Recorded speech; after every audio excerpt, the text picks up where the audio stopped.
Bonjour, merci d'être ici ce matin.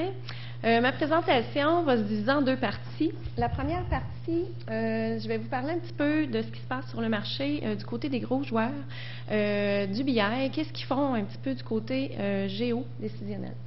Ensuite, je vais vous parler d'un exemple d'application qu'on a développé pour Infrastructure Canada à l'aide du logiciel Oracle Business Intelligence Enterprise Edition, la nouvelle version 11G. Donc, une petite mise en contexte, vous l'avez vu si vous avez été là depuis le début de la séance. Donc, on sait qu'il y a plusieurs familles d'outils clients d'intelligence d'affaires ou de BI.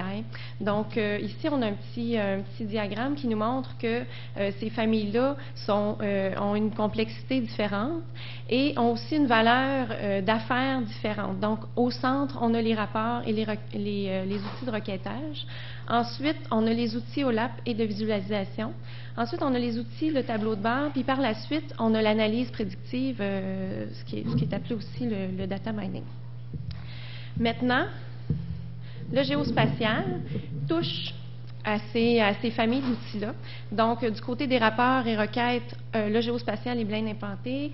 Même chose du côté OLAP et visualisation. Même chose du côté des tableaux de bord. Puis, du côté analyse prédictive, il y a beaucoup de recherches à ce niveau-là, mais ça reste surtout encore dans les centres de recherche là, au niveau de prototypes pour l'instant.